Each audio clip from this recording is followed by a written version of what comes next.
Demons are masters of masquerading. From my over 24 years of practical ministry experience, I was able to make a pattern out of the cases that I've been dealing with. These things I want to read out to us are indications that there is a spirit on assignment around your life to frustrate your life, to truncate your destiny, to blot out every strand of possibility around you, to take away beauty from you. The first indicator is what I call accident and mishap prone. Whenever you notice that you are accident or mishap prone, it's an indication of the fact that a demon has been sent on your case. Job 1:13. And there was a day when his sons and his daughters were eating and drinking wine in their eldest brother's house. And there came a messenger unto Job and said, the oxen were plowing and the asses were feeding beside them, and the Sabeans fell upon them and took them away. And yea, they have slain all the servants with the edge of the sword, and I only am escaped alone to tell thee. While he was yet speaking, there came also another and said, the fire of God is fallen from heaven and had burned up the sheep and the servants and consumed them, and I only am escaped alone to tell thee. And while he was yet speaking, there came also another and said, the Chaldeans made out 3 bands and fell upon the camels and have carried them away. Yea, they slain the servants with the edge of the sword, and I only am escaped alone to tell thee. And while he was yet speaking, there came also another and said, thy sons and thy daughters. Now let me leave that 18 there. I want to explain something with 18. Accidents, mishap. When you begin to see such patterns, it is highly suggestive of the fact that there is a demon, an intelligent personality that has been deployed to destabilize your life and to set up roadblocks against your possible achievement, attainment, fulfillment, or success. Especially when it is reoccurring, we have a strong case to say that there is a demonic person. Meanwhile, it will interest you to know that this account we just read is about Job. And those mishaps began to take place the moment the devil left the presence of God after negotiating with God to give him some allowance with Job, some latitude with Job, so that he could exploit Job and exploit his circumstance with the hope that Job will curse God to the face. So it was a competition that was taking place. God was bragging on Job, and Satan was given the liberty to test the loyalty of Job to God. And Satan was excited about it. The moment God gave him the permission, these items that we read about became the direct consequence of the devil's execution of the contract that he had with God. And the symptoms that we see are resultant effects of demonic activity. You know, I told you yesterday that even though demons are domiciled in the unseen realm, even though demons are persons without bodies, do not be confused. Demons are highly intelligent, and that's why when they speak into your thoughts, you don't even know that those thoughts are not yours. Demons are masters of masquerading. They can hide their personalities. They can hide behind the shadows. They can hide behind circumstances. They can hide behind situations. And you will blame everything, you will blame everyone except them. So in terms of being able to hide their personalities, they are masters of the game. He said, while he was yet speaking, there came also another and said, thy sons and thy daughters were eating and drinking wine in their eldest brother's house, and behold, there came a great wind from the wilderness. So whenever you see this pattern of this accident-prone pattern and mishap-prone pattern, it is suggestive of the fact that there is an intelligent entity that has been contracted to do damage around your life. And just in case you used to dwell in peace and in safety, it is suggestive. The situation is suggestive that you need to rise up and fight. Second symptom that demons are on your case is what we call the near miracle syndrome. Near miracle syndrome. Person almost got married and then something now happened. The moment it happens twice and a pattern has been created, don't go to the psychiatrist. Don't attend a class in philosophy. Look for how to expel devils. You are already in the center of a situation of warfare. Near miracle syndrome. Or you see someone that is so graced, someone that is so full of potential, but translating the potential into something worthwhile is almost an impossibility. You hit a brick wall anytime you begin to make motions for advancement. It is very highly probable that a demonic entity has been smuggled into the equation. We were in the university, and there was this guy that my friend went and brought. He was now with us, squatting with us in the room and all of that. Then we came one day and saw that he had drank, those days, I don't know whether they still sell it. There's something they used to call shaving powder those days. Shaving powder. The guy had drank shaving powder to die. So when we came, we slapped him on the back and he vomited what he drank. And he was angry with us that we did not allow him to die. So when he calmed down, he began to tell us his story, that this was not the first university he has attended. He attended so place, and while he was advancing towards the end of graduating, he had a crisis. Went somewhere again, continued, was making some progress, about to finish first semester, second semester.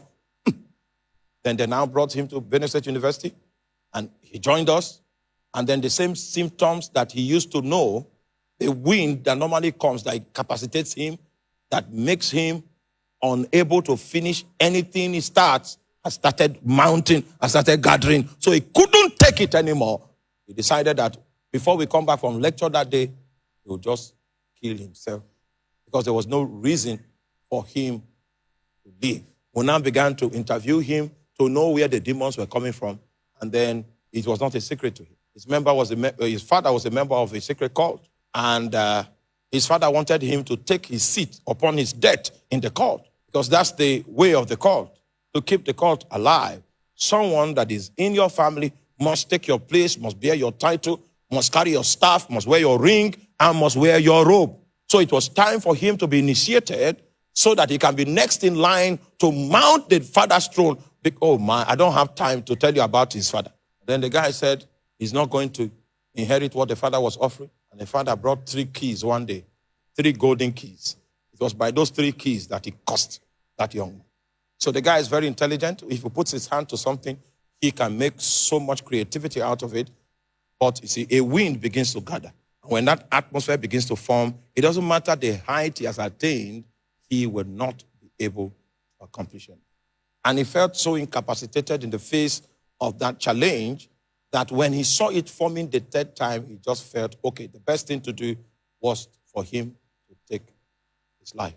So there was no way, as intelligent as that guy was, there was no way he could achieve anything worthwhile because there was a resistance that was placed in his way. This resistance was invincible, but it was potent enough to stop him, to immobilize him, to discourage him, and it could even bring him to the point where he was willing to take his life. It might be in the area of your career, it might be in the area of marriage. The first person comes, looks upon you and says, oh my God, what a beautiful damsel. Your open teeth is in alignment, and all kinds of good comments on your life. 2 weeks into the relationship, 3 weeks, it begins to go stale. And in the 4th week, the person blocks you on Instagram, blocks you on Facebook, blocks you on YouTube, blocks you everywhere, and blocks your number. Blocked everywhere. And then another time you are going home in a bus and you see someone, the person looks upon you and says, the conductor wanted to insult you. The person came into the fight and said, hey, you don't do that. And so when you drop from the bus, the person said, the reason why I was fighting is because you are clean. Yeah. And when you begin to progress with it, you now notice there is this cloud that comes in and everything goes still. If you have seen that for about 2 times, it means we have an entity in this equation that we need to deal with. And the purpose of these lectures is to bring you to a point where we can deal with it. And indeed, it shall be dealt with. Third indication that demons are involved is that there is a pattern. You see a pattern. There is a science behind it. There's a science, a pattern. You know, the moment there is a pattern, it means that there's an intelligent personality that is behind it. There's a science behind it, a consistent pattern. This is how it happened in this generation. This is how it happened in another generation. This is how it is beginning to happen in this generation. As long as there's a pattern behind it, it is suggestive of the fact that there is a spiritual entity that is taking advantage. No matter how medical science may make attempts to explain to you that your situation, that is how it is and all of that, if that thing is hereditary, if it becomes a pattern, then an intelligent personality is behind it, and we need to track the person down so that we can dispossess him of the space, the workshop that he's operating in.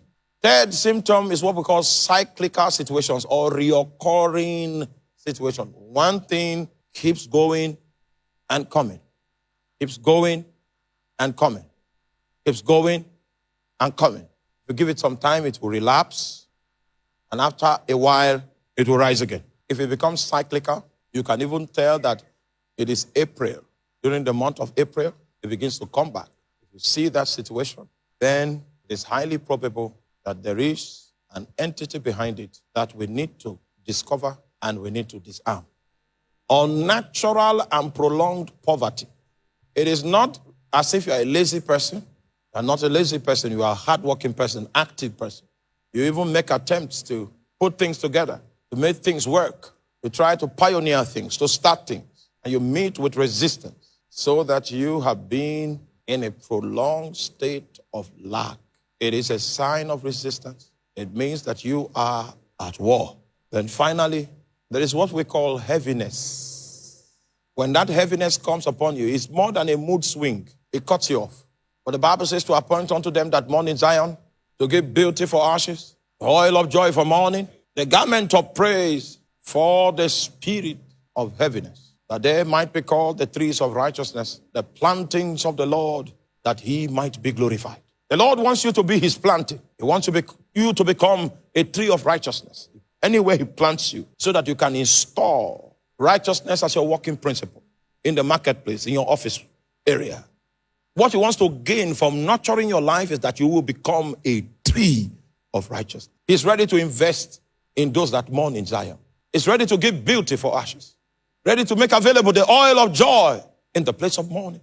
Just in case your situation is mourning.